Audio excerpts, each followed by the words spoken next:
So what'd you think of Second Son's ending? Good ending. Oh, yeah, true. Don't do that. Well, I just want to get out of the dark. Yes, but you started talking and then walked away. Or started me talking. Anyway, it was interesting. I like the take or the direction they took on the bad guy character. Augustine, yeah. I like that she wasn't like heartless, brainless monster at the end. Well, She had a reason, even though it wasn't a good reason. well, yeah, she had a Magneto reason. Yeah. I'm just curious how the entire game plays out evil side. Yeah. So I saw you playing after you beat it, Yeah. but I had been working on my computer and I didn't quite catch what was going on. Because I know you did everything before. I didn't do everything. Remember I said when I started playing it, I may have hit a point where I have to go to the end boss, and I may not have completed all the districts. Well, then I got the concrete power, and I wound up going back after curing the Icona. So then it just put me back in Seattle, and then I ran around. And now that all the districts are clear, there's like invasion forces that crop up in his thing, and it's just I can keep sort of playing around. There's actually really not much to do. It's probably one of those, if people race through the game, they can still do a lot, but like Josh and I are... Once you beat it, you're done. Yeah, so now I'm going to be moving on to probably 13.2. Okay. And get that back to Eddie, mainly because AC4 is going to take a long time. Anything for you? How's the Nike stuff coming? Oh. Stagnation. Stagnation? Nigel isn't getting back to me, and I haven't heard anything. Okay. Oh, my arm's getting tired. Ow!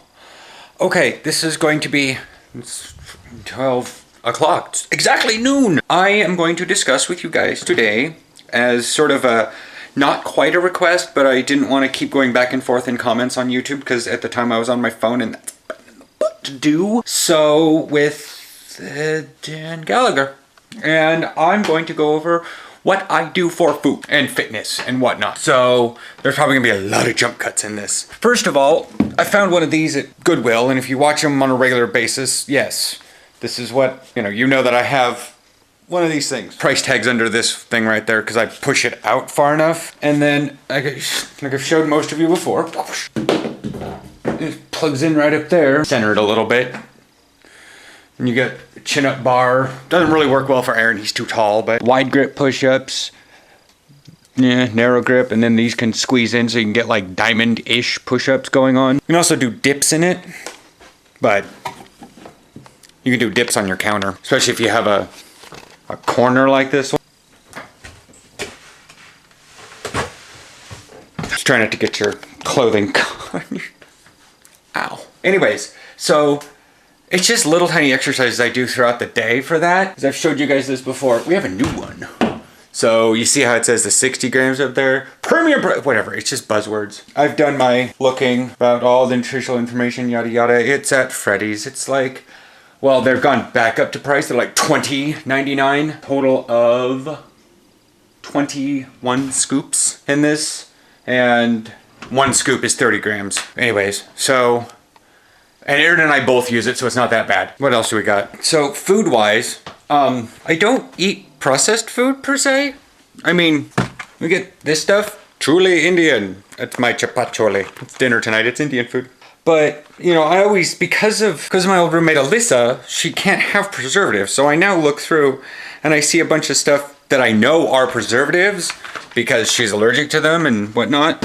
Aaron and I can actually eat citric acid, so that's not that big a deal. Where was I going with this? Let's head over to the store because I need to do that today. Okay, so I'm here at Freddy's.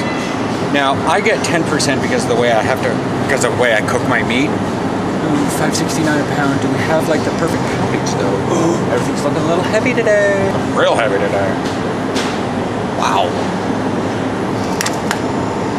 So, Dan, to answer your question about that shake thing while I'm searching for meat here, that looks dangerous beyond all recognition and all get out. 1.18, there we are. Come on, stop falling. Anyways, that shake, the Haifu, whatever that thing is, that looks real dangerous. I mean, I drink coffee and I drink the occasional soda, but that looks screamingly unhealthy. Okay, so I have a substitution for dinner tonight. They don't have their naan out, but I got the same company's pizza crust. I'm just gonna like warm it up in the microwave, and then I'll spread some hummus on it. Why am I in bulk food? Anyway, so more fitness stuff. 10% meat, lettuce. I get pico. Technically this is the Trader Joe's brand, but it's sold here for like $3 cheaper. It's literally the exact same thing. I've seen it at Trader Joe's, because, you know, I don't have to pay rent. I don't have to, you know, put down a deposit to walk in that store. I'm poor. But they have this pico at their store for like $7.99, and it's like $4.50 here. Same brand and everything. So I get that, but it lasts me like 3 weeks, and that's only for tacos. So we're looking at like $4.50. It's $1.50, and I can deal with $1.50 and not have to chop onions and tomatoes myself. I'm maybe poor, but I'm also lazy. So yeah, and then for tacos, as I've already described all this before, I just get Mexican style because it's got 4 cheeses and I don't have to grate it. Let you all know, that's what I have for dinner on Mondays and Tuesdays. It's actually really decent, because you don't want dinner to be too terribly heavy. And then the waffles I have for breakfast are nothing special. Actually, I have homestyle. But really, the nutritional difference between homestyle and buttermilk, the nutritional label looks exactly the same. There's just a slight taste difference, and I haven't been able to figure it out. But I get homestyle because I like that color on the packaging of the brownness of waffles. And so yeah, I'm just jumping around in aisles now. So the Indian food, and I just get regular brown rice, under store brand brown rice. I cook it in our rice cooker. One of the main reasons I got it, so I could cook a butt ton of rice rather than buy the Uncle Ben's or whatever. Anyways, occasionally I'll pick up one of these. You gotta really understand the intricacies of protein.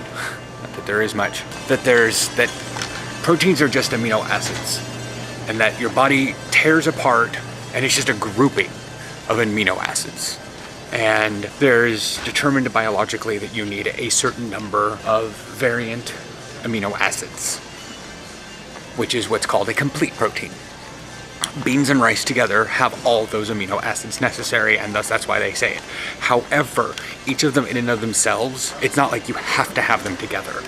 It's just that they each have them. And thus I have chickpeas in mine, and there's rice in there. So I get a complete protein at night, plus a lot of carbs, because there's rice, plus naan, plus chickpeas, which have a lot of carbs in them also. And then for strengthening, I find out what I can maximum lift, and which in terms of like a pull-up is my body. I can probably pull more, but you really, once you can pull your body, that's really all you kind of need to worry about, unless you really want to get bulked up. But I find the kind of thing, now the idea behind muscle building that I've been doing is figure out where the muscle goes to and from and attaches. So the pec goes from here up to here. So you need to look at, what's that joint? Well, that's your shoulder joint. The whole rotation, not this rotation per se, it's that whole rotation. And so you need to make the angle between the two planes, your arm and your chest here, smaller, and that will contract the muscle.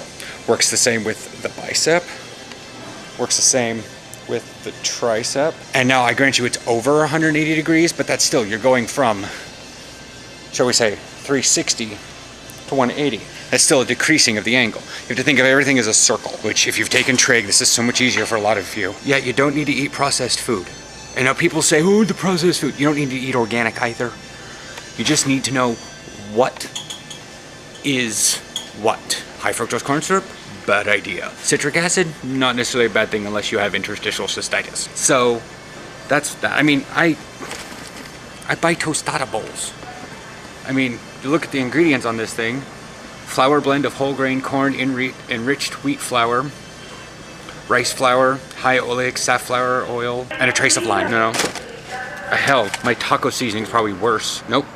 It doesn't even have monosodium glutamate in it. But yeah, I eat relatively healthy. I also eat cheap. I don't need to go organic. Sometimes I have to buy organic because that's the only option, such as like my tahini. Because literally, every time I look, there is no other option in this store. But that was that. If you have any questions about the exercise routine, what I'm doing, and cardio is just cardio. Whatever you do to lose weight, it's cardio. Cardio is cardio. And what you do is you keep your heart rate within 60 to 70% of your maximum. How you do that is 220 minus your age. That's your maximum heart rate. And then times that by 0.65. That's your heart rate. And when you're on the treadmill, or you're on the elliptical, or you're on whatever, or if you want to take your own pulse while you're out running, or you happen to have the heart rate app, which I highly suggest. It's from MyFitnessPal and Runtastic, and it uses your camera, just like that. Put your finger over it, just like this, and it turns on the light. Turns on the flash. And then it shines a light through your finger, and the camera watches your heartbeat through your finger. That's that. And it tests your heartbeat, and you can, and if you're somewhere around there, just hold that heart rate for like 15, 20 minutes. If you're doing jumping jacks, and that's why I say a walk run is fine, because if your respiratory can't keep up, your heart's not gonna, it's not gonna, your heart has to go up and down. And as long as the average of your heart rate, like if you're at like 165 heart rate or something, and you just, and then you walk for like 2 minutes and your heart rate goes back down to about 120 and you catch your breath and you don't feel like you're gonna pass out, and then you go back up to about 150 and you go down to 120 while you're walking, guess what? You're at like 130 something, 135, maybe 138. I'm not doing the math in my head right now, but that's it. Yeah, that's pretty much how I've been losing weight. I just science and math it. There's nothing complicated. No South Beach diet, no Weight Watchers. I use MyFitnessPal, keep track of my carbs, keep track of my protein, keep track of my fat, keep track of the total calories. And in terms of like cardio stuff, it's just like, hey, if you're on the treadmill and you stick that thing on 5 miles an hour and you jog for 15 minutes, well, guess what? You can go to the cardio section of MyFitnessPal, type in jog 5 miles an hour or 5.2, just punch in 15 minutes, and it calculates, oh, well, you weigh X amount, and this is how much calories you burned. That's it. That's everything. I will catch you guys tomorrow. I have a pre-planned vlog. So yeah, bye. Got little triangle sharp wings right there. Whatever. I can't tell what kind of bird that is.